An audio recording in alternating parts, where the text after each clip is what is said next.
name is Wendy Martucci, and I'm the Vice President for the Daughters of the King for the Diocese. It's on. Can you hear me? Yes. Sorry. And I am the President of my chapter at St. Margaret of Scotland in Sarasota. I am a cradle Episcopalian. In my years, I have done just about anything you can imagine they can ask you to do as a layperson. I've been an acolyte, I've been on the altar guild, I wrote the newsletter. For those, my last name is Martucci. I lived in Italy for many years. I actually translated the sermons into Italian. That really makes you have to understand the sermons in order to be able to put it in another language. But in all my times and everything I've done, I've never quite felt like it was what I was meant to do. I felt like I needed something more.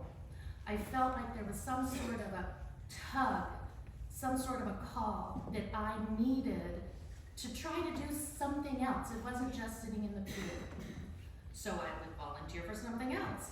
Maybe if I bake cookies for the ministry fair, that'll make me feel it. That'll be what I need. But I never did. I always had this tug, this pull, this call. Because if you think about it, Jesus isn't up in the clouds paying attention to us every now and then. He is right here. He is standing right next to me right now, holding my hand, giving me the courage to be here with you today.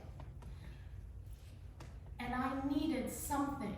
I needed to be able to say to him, I will be with you the way you were with me. I've got your back because I know you have my back, and I will never leave you. Baking cookies for the ministry fair just wasn't enough. Now, I know kind of what it sounds like, and I know that I was not called to ordained ministry. Let's not go all cray-cray, okay? But I needed that vow, that promise. I wanted to tell Jesus exactly what he has told me.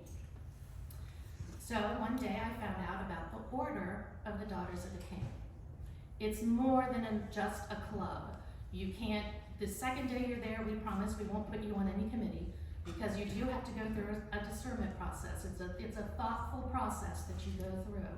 But at the end of that discernment, you stand before your congregation and before God, and you make a vow. You promise that you will be there for God the rest of your life. So the minute I saw this, I said, well, let's see what I'm getting myself into. And it is prayer, service, and evangelism.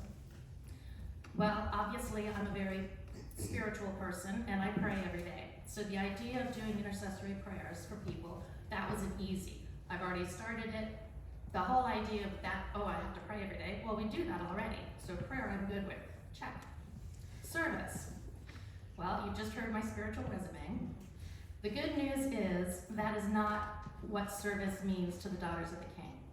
And this is actually why it is important that every church has a chapter. Our specific service is that we, can't think of the actual phrase, we serve the priests in our congregations. So basically, you have Father Ethan's back. If you think about our clergy, they're with us all the time. If you need something on a Tuesday, you can call, he'll come. You need something on a Thursday, your priest and your clergy are here for you all the time, 24 hours. Yet somehow we think that they only need us on Sunday mornings. There are other times when we could be of help and they don't know who to call. What they can do is call a daughter of the King.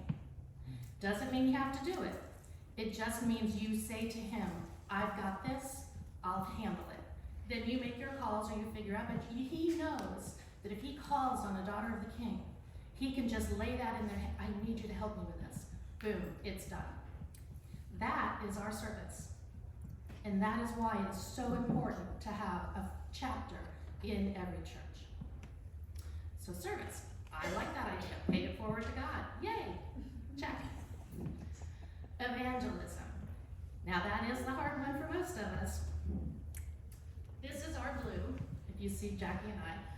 This is the color that we wear whenever we're Daughters of the King. So we get to, whenever we go out, if you see this color, if you see 5 or 6 women standing there, chances are they're daughters of the king. We do have a specific cross, which is very pretty and nice to wear. And it is unique. You cannot find it on eBay. If you see anyone with this cross on, they are the daughter of the king. And it's one of those things that no matter where I am, if I'm in a airport or waiting area or something, somebody eventually will ask me about my cross. Well, that's my in, because they've asked me. So now I can tell them what God has done for me, what it means to be a daughter, how it has brought me closer in my own spirituality. Remember, we as individuals are not responsible for anybody else's relationship with God.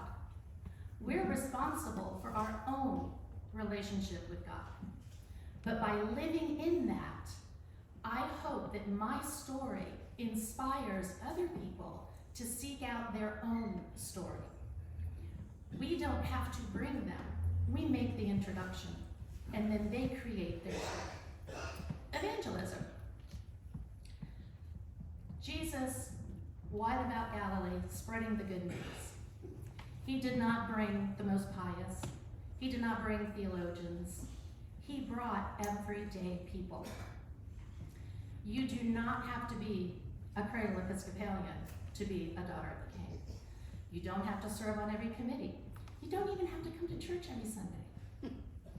But if you have, when you do come into church and you sit down and you feel that calmness, that sincerity, that just, it's so good to be here. I just wish I had a little bit more. Then you are already a daughter of the king. And for all you gentlemen out there who are thinking, well, I want to be a daughter of the king.